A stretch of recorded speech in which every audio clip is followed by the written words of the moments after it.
Je voudrais du soleil vert, des dentelles et des théières, des photos de bord de mer, dans mon jardin d'hiver. Je voudrais de la lumière, comme en Nouvelle-Angleterre. Je veux changer d'atmosphère, dans mon jardin d'hiver. Ma fleur, sous la pluie de novembre, tes mains qui courent, je n'en peux plus de t'attendre. Les années passent, il est loin, là je tombe. Nul ne peut nous entendre. Je voudrais du Fred Astaire, revoir un latte. Speaker of the House, and as a mom and a grandmother, I just want to say how sad it all is. The numbers are staggering in terms of the infections, but also, of course, the deaths. So serious. Every family, a tragedy. And yet we have these comments coming out of the White House. The president has been irresponsible, and we have insisted on the truth. He said it was a hoax. He said it would go away magically. He said all kinds of things that were not true. And people believe him. He's the president of the United States. The president's words have weight. So now that he's gone to this limit, at least it means that lots of scientists and medical professionals have come forth and said, no, he has gone too far this time. As I said, as a mom and a grandmother, I'm embarrassed sometimes about how the president talks. He's crude in that, and you don't want children to hear that. But this is dangerous. This is dangerous. So, Speaker, we have put forth 4 bills in a bipartisan way to help take us into the future, ignoring some of his comments, instead paying attention to science, evidence, data, fact, and truth, insisting on the truth. Let's talk about those bills.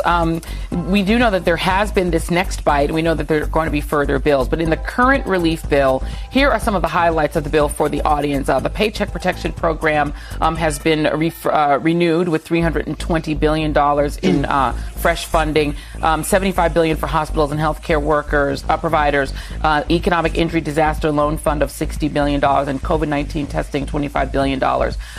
However, yesterday, we had Bishop William Barber on the show, and he talked about some of the things that in his mind did not make it into the bill, and that he and others hope will get into the next one. Take a listen to that. Where's the permanent sick leave? Where is the salary protection? Where's the rent forgiveness? Where's the guarantee of that utilities can't be shut off? Where is the money for undocumented workers and the homeless? Where is the direct money for those communities, people of color, that are being hurt the most, and poor communities like up in Appalachia and Kentucky? Joy, we are making a fundamental mistake, because the scientists tell us, the data tells us that pandemic spread through the fissures of this society. And these type bills are a dereliction of duty. It says that too many people are still too comfortable with too many other people's deaths. What is your response to that, Madam Speaker? Well, I'm a great admirer of his, and we stay in constant contact, and I've been on calls and listened to stories from, and he's absolutely right. We have to have many more things in this. And we did in CARES 1, and we were preparing for CARES 2 when along came this intervention. And I really wish that people would understand better what Maxine Waters and Nydia Velasquez, Maxine, the chair of the Financial Services Committee, and the Small Business Committee chair, Nydia Velasquez, put into this bill to take it from a place of $250 first come, first serve from the banks to community development financial institutions now being able to lend to those who are previously had been underbanked. They don't have sophisticated relationships with banks. So this was a specific interim bill, and we changed it from PPP, which we all support, and we wanted to renew that, however, not without removing the hardening of the disparity to access to credit for so many of the underbanked, some of whom the Reverend mentioned there. It's hard to understand, but we will get it in the next bill, why we couldn't get SNAP in this bill. SNAP, that's the food stamp program. First of all, it's a moral thing to do. Second of all, the people need it. And third of all, it's a stimulus to the economy. In CARES 1, and we will do it again in CARES 2, in our bills, we have had legislation about evictions and mortgage foreclosure and the rest. So that agenda is our agenda as well. Some of it will be possible, some not. Now, and depending on the timing. The president said he would do state and local. This bill, he wanted to just do and move on. Chuck Schumer fought very hard in the Senate, as I did in the House, but he, being the senators, they speak from a state perspective, he fought very, very hard for state and local in the bill that we did. And they said, you're having another bill, we'll do it then. And we will. And we will do it in a significant way. And why we will succeed is because the governors, Democrats and Republicans, are insisting upon it. They have made outlays for the coronavirus that are extraordinary, and they have lost revenue, and we want that covered because of the coronavirus, and we want that covered too.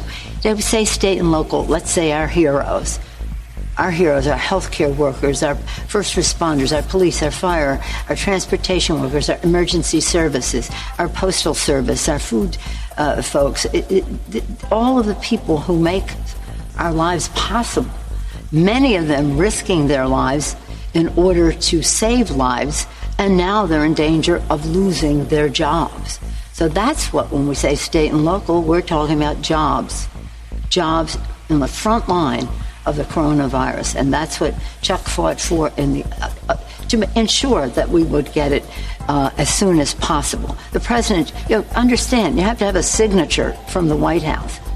The president says he's going to do it now, and we take him at his word. But not only that, we are advocating in a bipartisan way, governors, mayors, Democrats, and Republicans, to make sure that happens. SNAP for sure, rent assistance, the list, everything is impacted here. And we have to, again, working with our friends in labor, talk about safety in the workplace, job security, pension security. We have an array of concerns that are the priorities of all of us, and we have to get as much of it as possible. But understand, we're two different parties. They do not share many of our values or our beliefs. So we just have to get the public as engaged as possible in that. And I always welcome the beautiful values-based statements of the Reverend.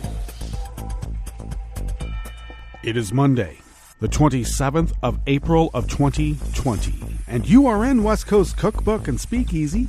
I am your chef de cuisine, Justice Putnam, and our daily special is River City Hash Mondays. Hey, boy, do we have some leftovers reconstituted into something that might approach a gourmet dish.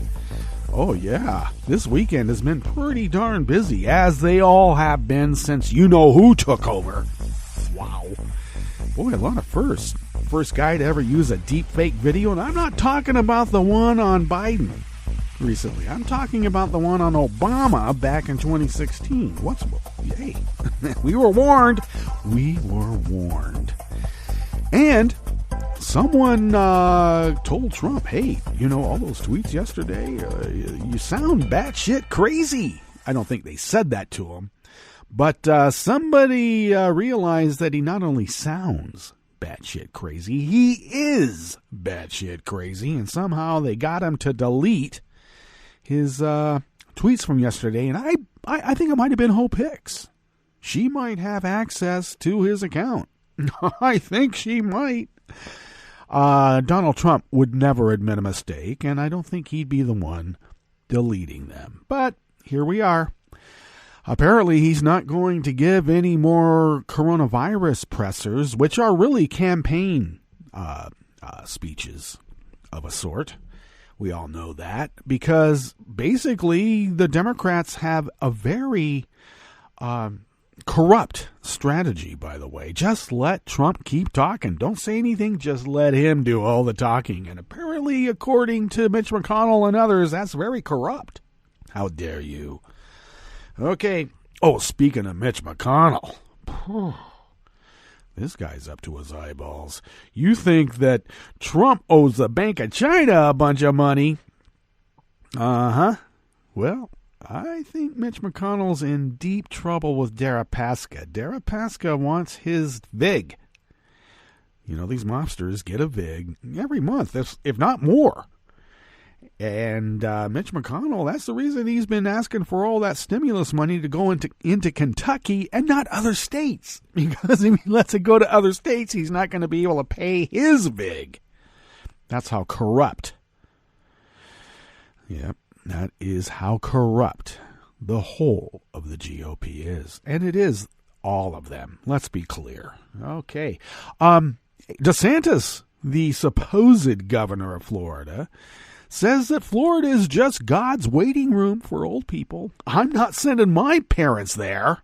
How dare he? God's waiting room. What is this, Soylent Green?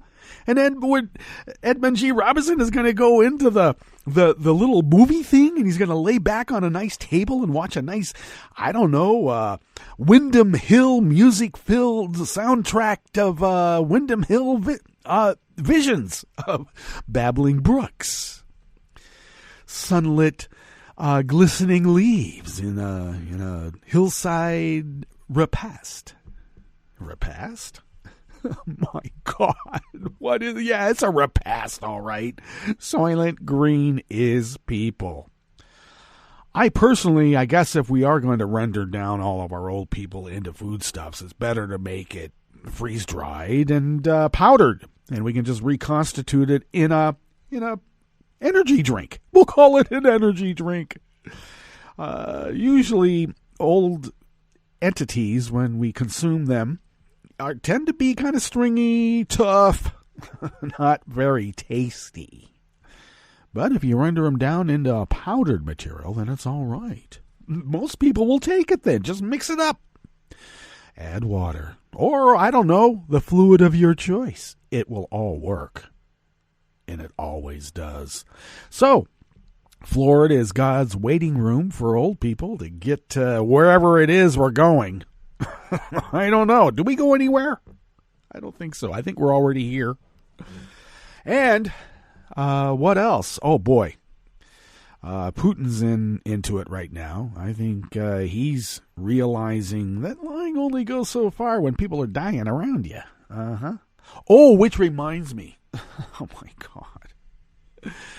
I guess we're going to have to expect, since there was this memo sent out from the White House to the GOP, messaging will not be about the economy. Message will be about China being to blame, and all Chinese are going to have to be, I don't know, thrown into a relocation camp somewhere. Won't this be something?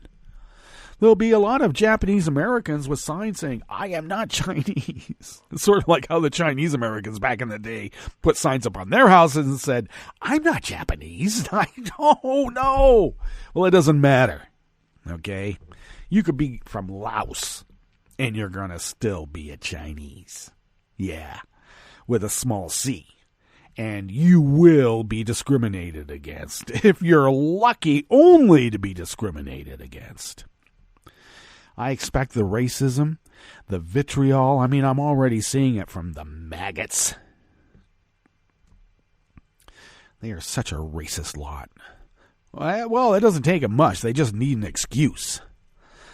And will they willingly take poison? Yes, they will. I want to remind folks about Jim Jones. Whenever I hear these comparisons to Jim Jones and Guyana and People's Temple, Jim Jones people had to be held at gunpoint to drink that poison Kool-Aid with, I think it was cyanide.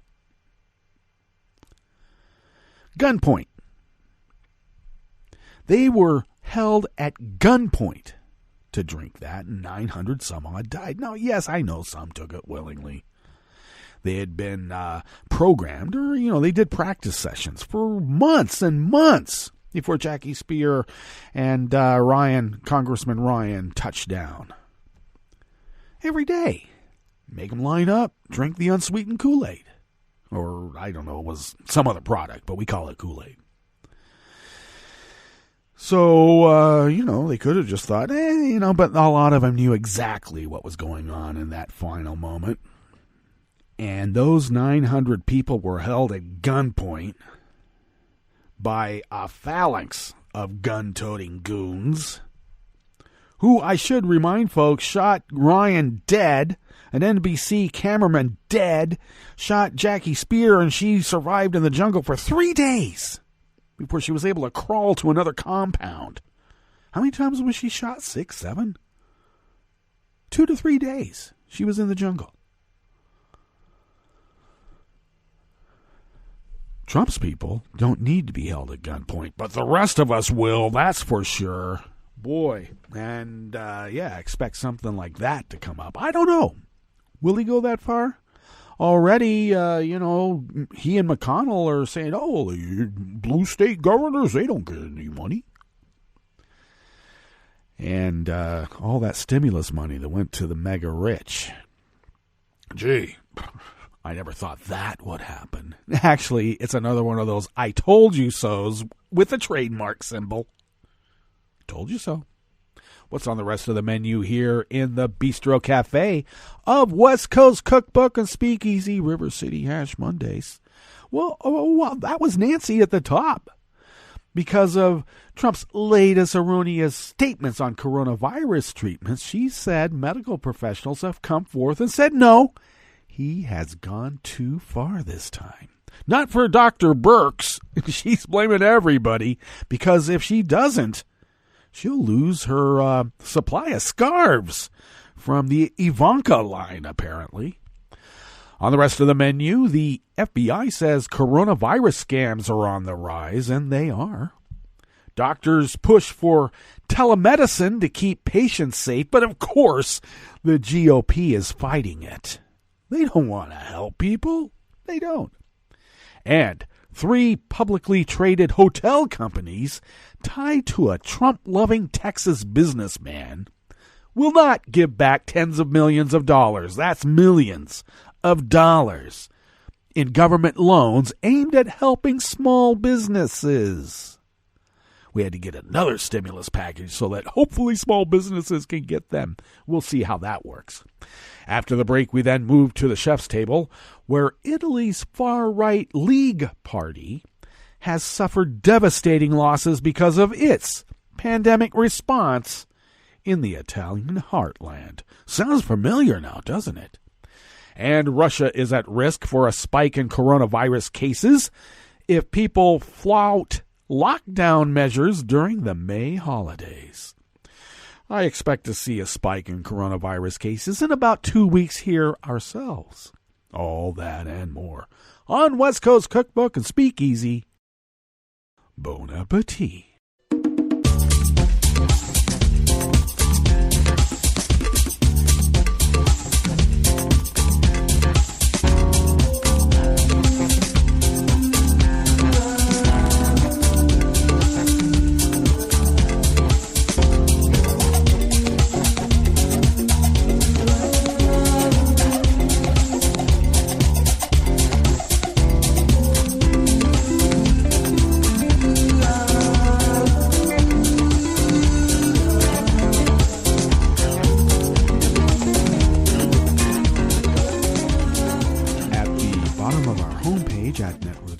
netrootsradio.com. To the rightish of the page is our chat room link, monitored by Kelly Lincoln. Thank you, Kelly. To the leftish of our chat room link at the bottom of our homepage at netrootsradio.com, you will then notice the link to our Patreon page. And if you could become a recurring Patreon of Netroots Radio, you would not only help us fulfill our civic duty as Resistance Radio, as the founders originally intended, so many eons ago, but you will also help us pay our bills so that we can fulfill that civic duty. And your generosity over these 9+ years, yes, almost 10 years of continuous 24/7, 365 Resistance Radio broadcasting. You have been allowing us to do that with your great generosity over these many years, and thank you, thank you, thank you, thank you. If you would like to follow Netroots Radio on Twitter, do so at Netroots Radio. Follow me on Twitter at Justice Putnam. I post the show notes and links diary on Daily Co's about 10 minutes before showtime, and then get that linked up on social media. And if you would like to follow the show on Twitter, do so at Cookbook West. Pick up podcasts by way of Spreaker, Stitcher, TuneIn, iHeart, YouTube, iTunes, and wherever fine podcasts can be found mixed in with all the rest of us. Yeah, there's lots more of us than there are of them. Okay, let's dive into this first offering here in the Bistro Cafe of West Coast Cookbook and Speakeasy, River City Ash Mondays. The Associated Press and the attendant anonymous worker bees from the Associated Press bring us this first offering. Cyber criminals are taking advantage of the pandemic, including hackers who target hospitals and medical research institutions that are studying coronavirus, the head of the FBI's Cyber Division said. The FBI has received thousands of complaints regarding scams and frauds related to the virus.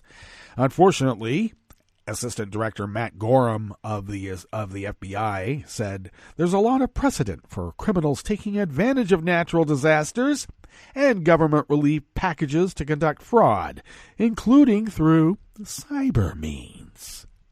The FBI's Internet Crime Complaint Center has received more than 3,600 complaints regarding coronavirus scams. Any reporting on the President of the United States scam? Have they been reporting that yet? I sure hope the FBI is keeping a record. The uptick gives the FBI an additional set of investigations to tackle at a time when its agents are already busy trying to combat economic espionage and ward off election interference. It seems like flooding the zone now, doesn't it?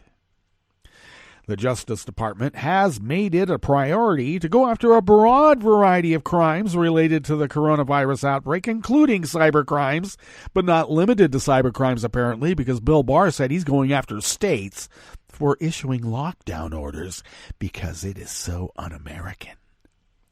From the start of this pandemic, we've been able to quickly take new information gleaned from our investigations, consider other sources of intelligence, and share information which potential targets of this malicious activity can act on, including hospitals and research institutes, Gorham said.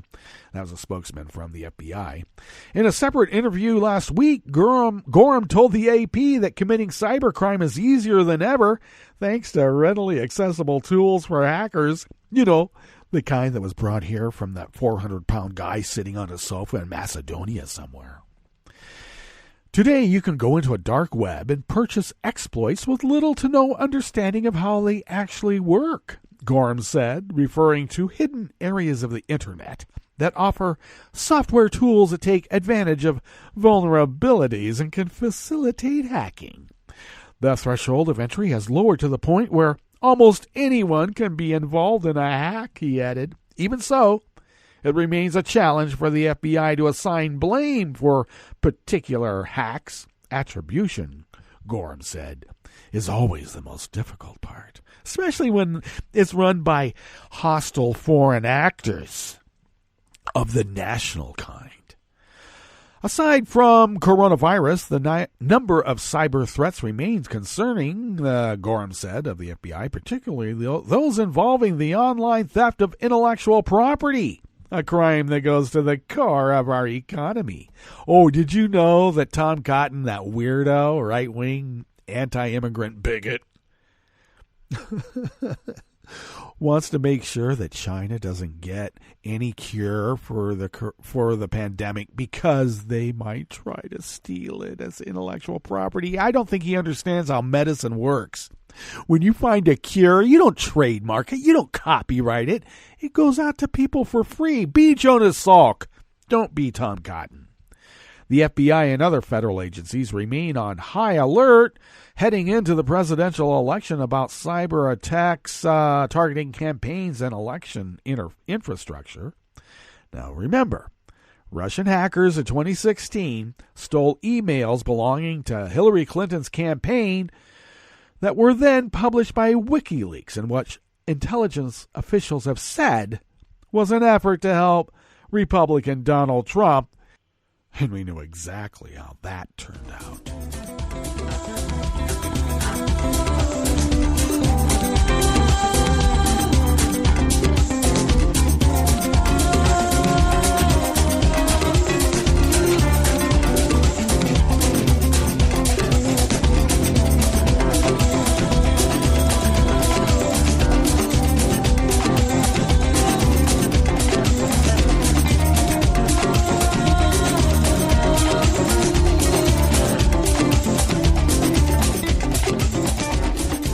Lisa Needham of the American Independent brings us this next offering here in the Bistro Cafe of West Coast Cookbook and Speakeasy, River City Hash Mondays. At a time when telemedicine is becoming both more available and more necessary because of the coronavirus pandemic, Republicans are working to ban telehealth procedures for medication abortions. Lack of access to telemedicine for abortion services may mean that people cannot get abortions until later in pregnancy, or possibly not get them at all, because they would like you to go into an emergency room, delivery room, and catch the virus there, you and your little brat.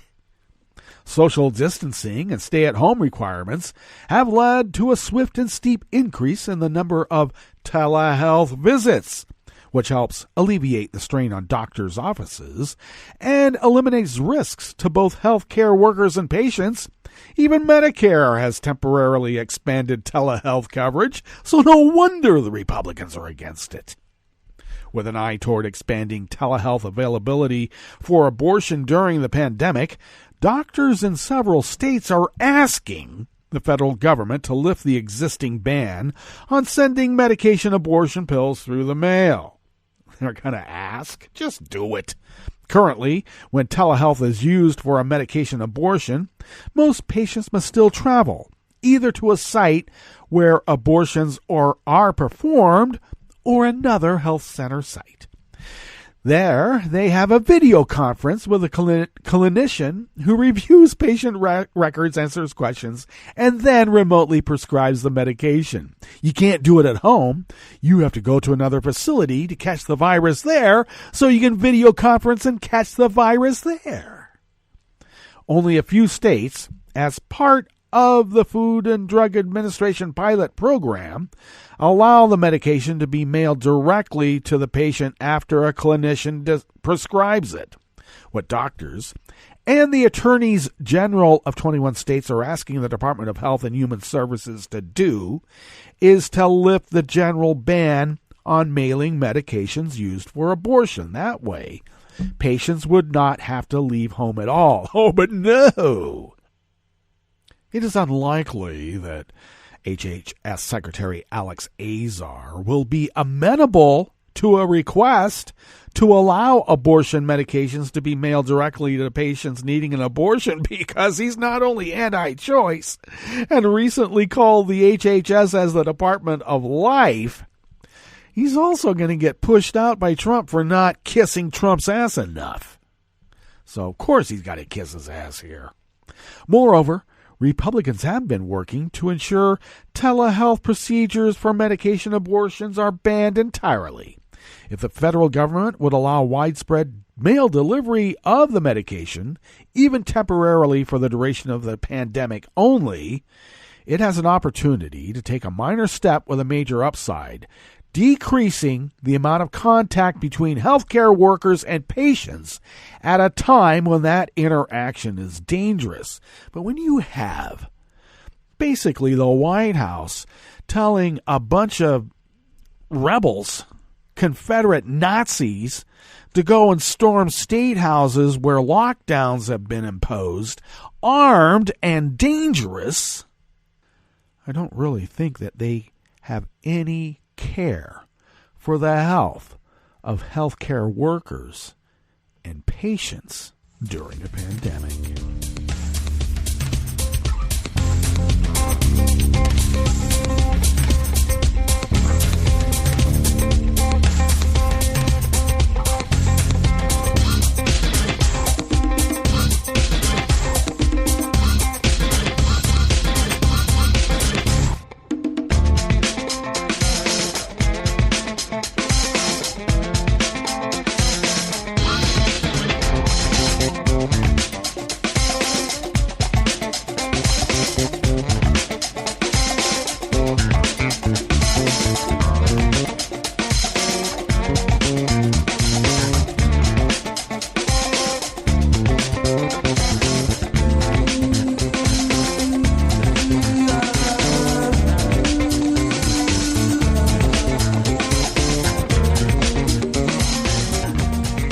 Anonymous worker bees at the Associated Press bring us this final offering here in the Bistro Cafe of West Coast Cookbook and Speakeasy.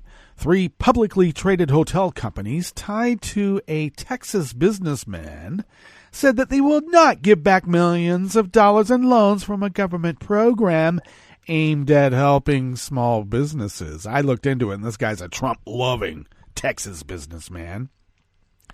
Now, facing pressure from the government, several big companies, including the Potbelly and Shake Shack restaurant chains, have said they will return loans they received under the Paycheck Protection Program. The 3 hotel companies, Ashford Inc., Ashford Hospitality Trust, and Braemar Hotels and Resorts, which are tied to Texas hotel magnate Monty Bennett, have applied for $126 million in loans and received $69 million, according to a calculation from security filings by the AP. They will use the money to protect jobs, they said in a statement.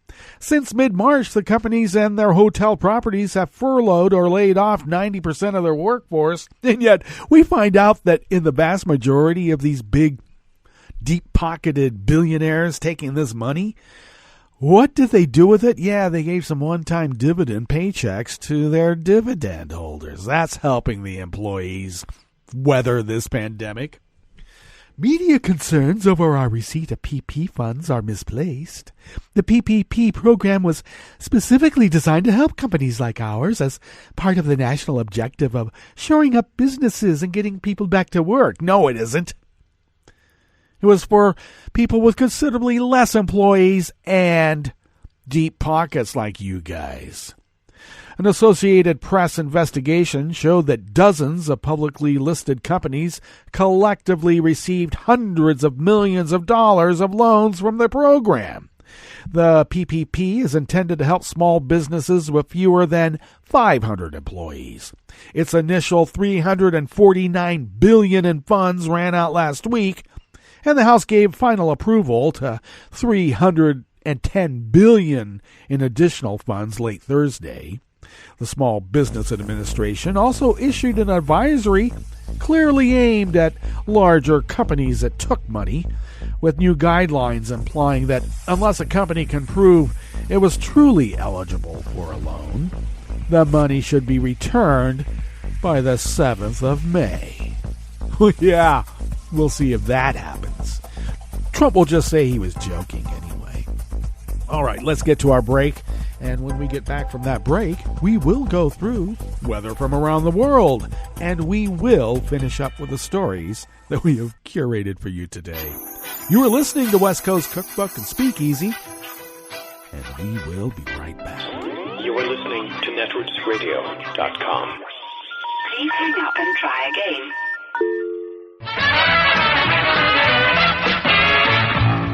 From a point at sea to the circles of your mind, a new force is at work for planetary transformation. New radio for a new Earth.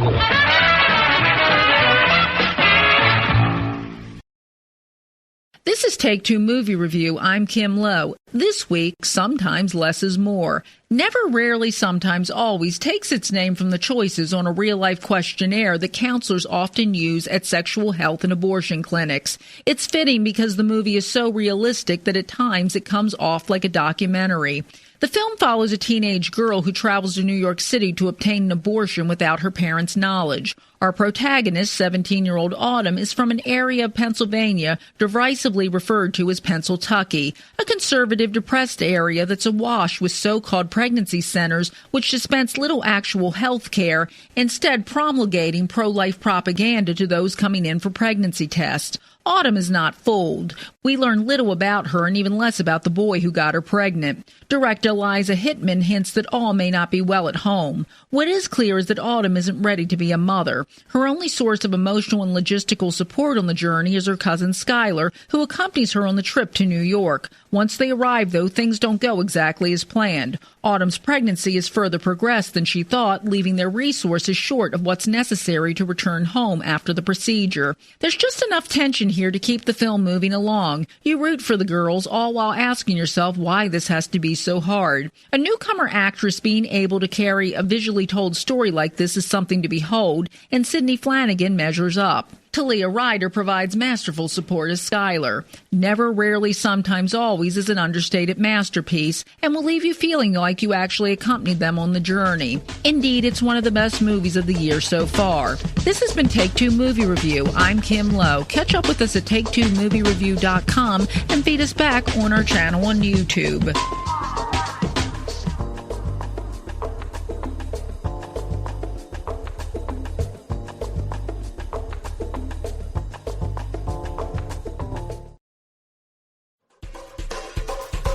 This is Scientific American's 60-Second Science. I'm Suzanne Bard.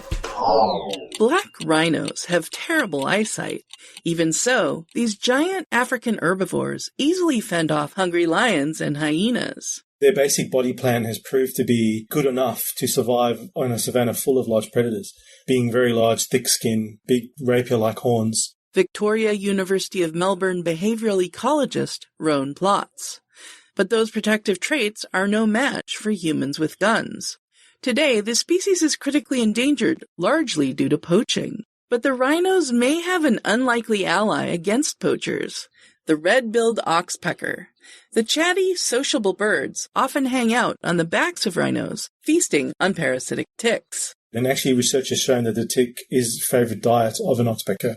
And if they feed on ticks, that is a good thing. The birds also get nutrients by picking at sores on the rhinos' bodies. Plotz suspected that the rhinos put up with this indignity because the oxpeckers make loud alarm calls whenever they see humans approach, giving the rhinos an early warning to flee. And it's sort of a distinctive rattling but hissing sort of sound. To test whether the oxpeckers do in fact act as noisy lookouts, Plotz and his team implanted radio transmitters in the rhinos' horns. This didn't hurt the rhinos and allowed the researchers to track the animals. And approach them undetected when the oxpeckers are on the back and when the oxpeckers were not on their backs to get an idea of if the birds do alert them and if the rhinos do listen. The researchers found that rhinos without oxpeckers detected an approaching human only 23% of the time at an average distance of 27 meters.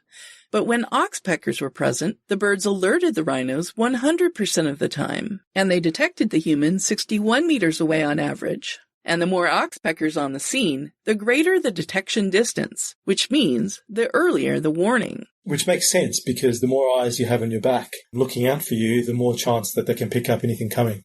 What we think is going on fundamentally is that the rhino is eavesdropping on the oxpecker alarm call. There can be no doubt of that. There's a really strong anti-human benefit to listening to oxpecker alarm calls. The study is in the journal Current Biology, with oxpecker recording by Tiffany Planton of the University of Miami. Plotz thinks the oxpeckers may have evolved their sentinel behavior because it protects their convenient food source. And the more lookouts, the better, in what seems like a win-win for both species. the birds thrive, and the rhinos survive. Thanks for listening. For Scientific American's 60-Second Science, I'm Suzanne Bard. Sweetie, want some fruit? You have to use the right tool for the job. A power drill is the wrong tool to slice fruit. Just like an antibiotic is the wrong tool to treat viruses, including colds and flu. Antibiotics are only needed for certain bacterial infections. When they aren't needed, antibiotics won't help you, and the side effects could still hurt you. Ask your healthcare professional when an antibiotic is the right tool and when it's not. Visit cdc.gov/antibiotic-use. This program is presented by the Centers for Disease Control and Prevention. Colorectal cancer is the number 2 cancer killer of men and women in the United States, but it is preventable.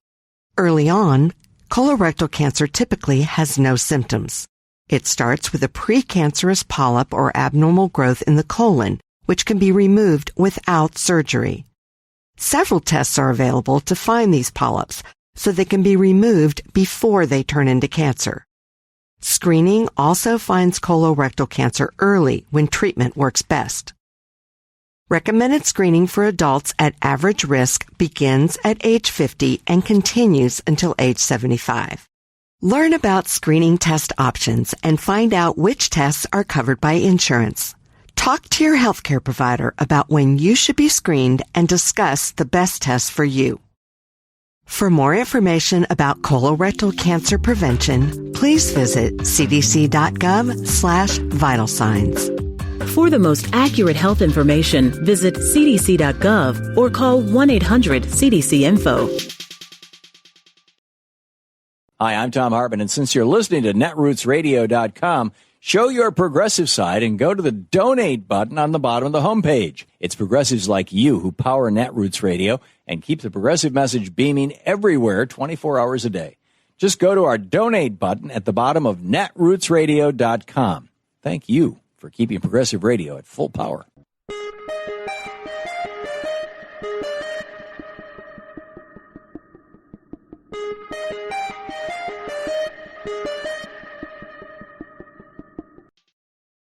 Could President Trump, based on COVID-19, cancel the 2020 election?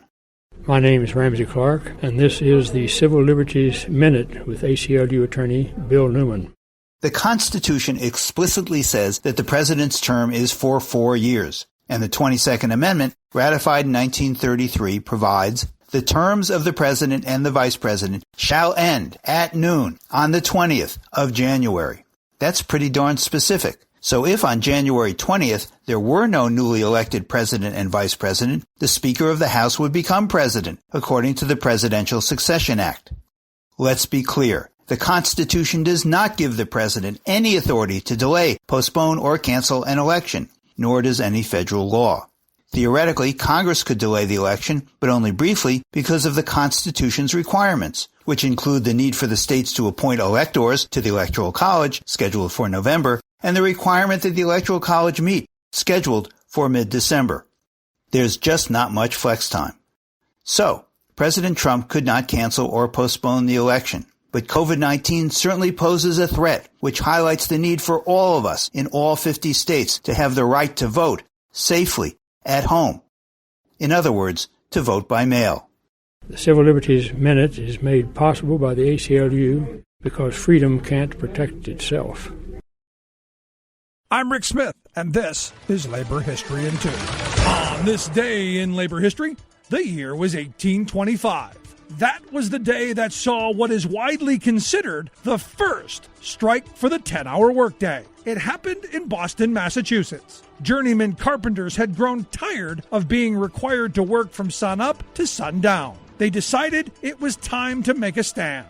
But the master carpenters who controlled the craft did not side with the journeymen. The master carpenters claimed that the day-long toil had, quote, been customary from time immemorial. With this resistance from the top, the first 10-hour workday strike went down in defeat. But the idea had been born, and soon it began to grow. Boston carpenters struck again in 1832 and again 3 years later. These strikes were also unsuccessful. But during the last strike, the workers wrote a flyer that read, quote, "We have been too long subjected to the odious, cruel, unjust, and tyrannical system which compels the operative mechanic to exhaust his physical and mental powers. We have rights and duties to perform as American citizens and members of society, which forbid us to dispose of more than 10 hours for a day's work." These words echoed to Philadelphia, where workers took up the banner for the 10-hour workday. The strike spread across the city of brotherly love, from printers to carpenters, from bakers to public employees. 10 hours became the law in Philadelphia, then throughout Pennsylvania. From there, the call for 10 hours spread across the country. Later, the movement grew into a demand for the 8-hour workday. The ability of workers to have time away from the job to live a full life of dignity is one of the core causes of the labor movement. Labor History in 2 brought to you by the Illinois Labor History Society and The Rick Smith Show. This is Solidarity News on Radio Labor. This is a Radio Labor report recorded on Monday, April 27th, 2020. I'm C. Marie Ainsborough. Because of the pandemic, the world is starting to better understand the role of critical workers such as transport workers. They are essential to the movement of the goods in the global supply lines. Too often ignored, however, are the women transport workers. That's why the International Transport Workers Federation has released a message calling for more attention to the needs of their women members. The ITF is a global labor body which represents 20 million union members in 150 countries. Diana Holland is the chair of the ITF Women's Committee. This is a message to everybody. Women transport workers are right at the front line alongside men transport workers as we all confront coronavirus COVID-19. And this world that we are all operating in feels a lot smaller for all the wrong reasons. We need to come together for the right reasons to make sure that the workers in transport, all the workers in transport, are properly included, represented, and that the issues that they're facing are recognised and dealt with. Women transport workers are in a minority in many parts of transport, but they are a majority in others, often in the roles that are public-facing or that are perhaps hidden behind the scenes, informal, not recognised. What we need in combating this virus is to make sure that the health and safety and the security and the income security of everybody is protected. Women with childcare responsibilities, caring responsibilities, need to be able to financially support themselves and their families. And they shouldn't be having false choices of putting themselves or even other people at risk in order to just survive. So it's vital that we all come together to negotiate, to make sure that those needs are properly reflected in all the solutions that we find going forward. We need income support for those who are not able to work currently.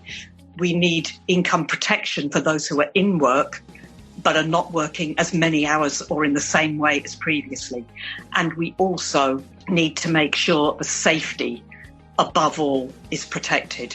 And that does mean working differently. It does mean proper and appropriate personal and protective equipment. It does mean access to decent sanitation facilities. And women transport workers will have different requirements than men transport workers. That's always been a problem. But it has to be recognised that with the virus, it is even worse. And women are put more at risk if their needs are not properly recognised. Pregnant women need to be respected and protected. Women who are on maternity leave, men who are on parental leave, all need to be recognised and protected. Women in warehousing have to have protection for sharing equipment, which has been a tradition. It's got to be properly cleaned, properly hygienic. They have to be able to work away from each other so that they are not putting themselves at risk. All of these things need to be done. We need workers, employers, and we need governments to recognise the transport industry is absolutely critical. and it needs to be protected, and the workers in it need to be protected. But if we're going to get all of the workers protected, we need to make sure that women transport workers and women transport worker representatives, our unions, are there speaking on behalf of the women and making sure that issues that women are facing in the transport industry are properly part of the solutions as well. To all of you, women transport workers, men transport workers, right there on the front line, ensuring that our world is still able to move, and also that in the future it will be able to restart in those parts of the industry that have had to close down. A huge thank you from across the world. All of you are playing a role that is absolutely vital. And the message is, you are not alone. We are together in the family of the ITF, and ITF women are absolutely at the forefront and with you. You can find more information about the ITF transport workers at itfglobal.org. I'm C. Marie Ainsborough. Thank you for listening.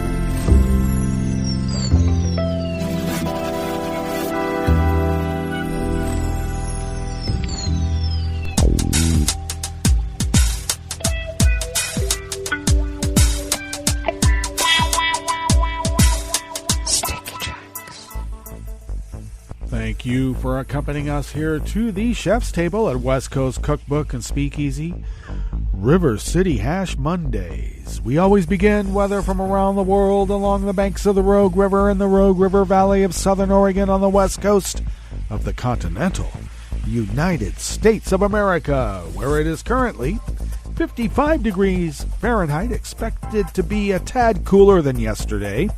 Only supposed to get up to about 71 to 72, whereas we were up to about 77 yesterday.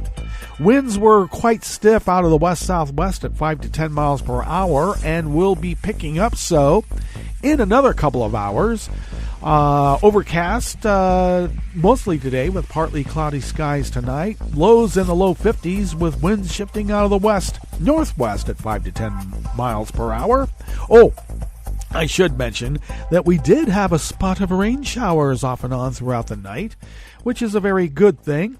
A few passing clouds tomorrow, otherwise generally sunny with a high near 82, winds out of the north at 5 to 10 miles per hour. The confirmed cases of coronavirus in Jackson County here in Southern Oregon is now back up to 49, and we still, thankfully, have none deceased. Apparently, looks like we could have some more rain today. Grass pollen remains high locally. The air quality index is in the good range, though it has come up to 36 parts per million, a bit higher than what we were over the weekend. And the daytime UV index is high at 7. Barometric pressure is holding steady at 30.14 inches. Visibility is at 9 miles, and relative humidity is at 82%. Weather from around the world is brought to you by people's personal weather stations that they purchased. These people planted these purchased personal weather stations somewhere on their property, and these people positively live around the world. London is 64 and partly cloudy, and Boris is telling people to take it patiently because he's had coronavirus. Paris is 72 and partly cloudy with a spike in coronavirus cases. Rome is 70 degrees and sunny, and we'll have a story about Italy and coronavirus. Kyiv is 58 and fair with coronavirus. Kabul is 67 and mostly cloudy with mostly coronavirus. Hong Kong is 70 degrees and fair, but they're not being very fair about going out and trying to infect other people while not socially distancing because of coronavirus. Tokyo is 50 degrees with showers in the vicinity with their attendant coronavirus. Sydney, Australia is 67 and mostly cloudy. with coronavirus, and I don't know why Morrison his popularity is going up. Maybe because he's not quite as a leader as the president or prime minister of New Zealand is. But he's a lot better than you-know-who.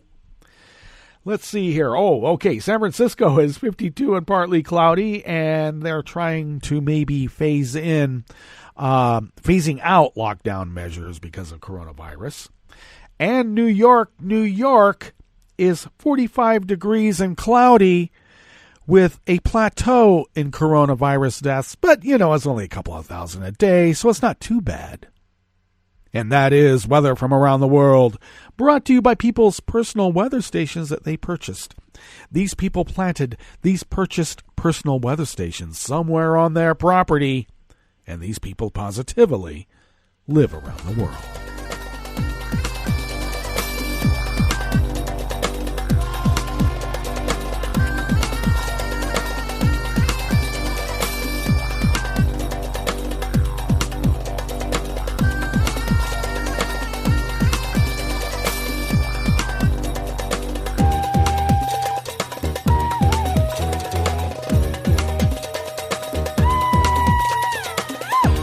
Sarah Rossi and Emilio Perotti of Reuters bring us this first amuse-bouche here at the chef's table at West Coast Cookbook and Speakeasy. The coronavirus crisis has left Italy's northern economic powerhouse a disaster zone and raised awkward questions for far-right opposition leader Matteo Salvini's League Party, which has dominated the region's politics for years. Ever since its creation as a separatist movement in the 80s, the League's heartland has been in the prosperous small towns of Lombardy around the financial capital of Milan, the area that has now borne the brunt of the COVID-19 crisis. Under Salvini's leadership, the League has become Italy's strongest party, mixing nativist and anti-immigration policies with harsh criticism of the EU that has at times included threats to quit the euro. But the crisis in his home region has dented Salvini's once all-conquering image, making it harder to land attacks on Minister Giuseppe Conte's coalition government in Rome, which Salvini quit spectacularly last year in a failed attempt to force a new election. 2 months after the first outbreak of COVID-19 in a small town outside Milan, Lombardy remains one of the world's worst-hit regions, accounting for over half of Italy's 26,000 dead. As local families have seen elderly relatives dying alone in overflowing hospitals or nursing homes, the League-led regional government, which runs the health system, has faced increasing criticism from its own supporters.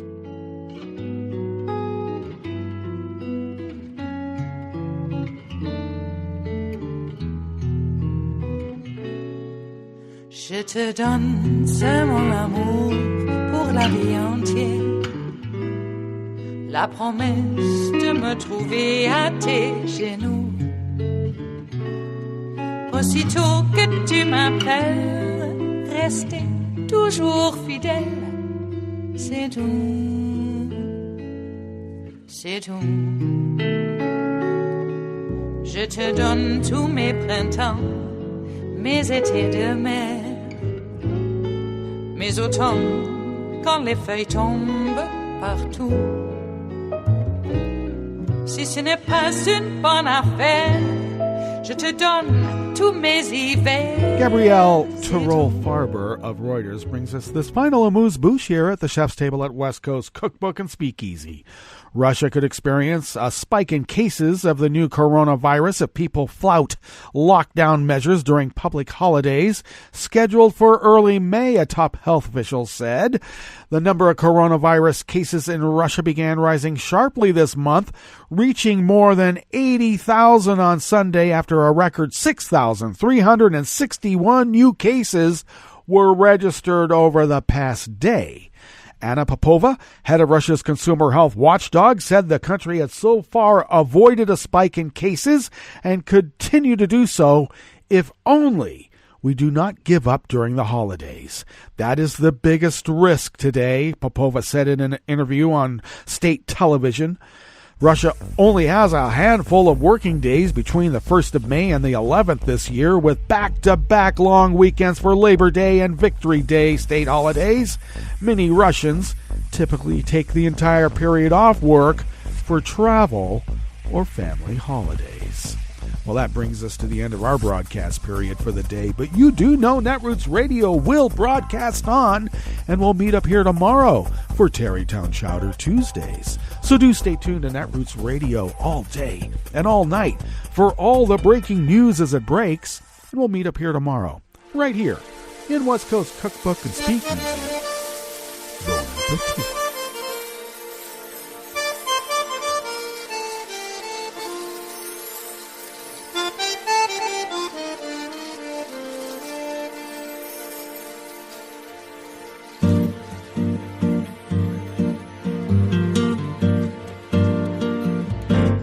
Je voudrais du soleil vert, des dentelles et des théères, des photos de bord de mer, dans mon jardin d'hiver. Je voudrais de la lumière, comme en Nouvelle-Angleterre. Je veux changer d'atmosphère, dans mon jardin d'hiver. Ma fleur, sous la pluie de novembre, tes mains qui courent, je n'en peux plus de t'attendre. Les années passent, il est loin, là je tombe. Nul ne peut nous entendre. Je voudrais du Fred Astaire, revoir un latte Goël. Je voudrais toujours te plaire dans mon jardin d'hiver. Je veux déjeuner par terre, comme au long de golfe clair, t'embrasser les yeux ouverts dans mon jardin d'hiver.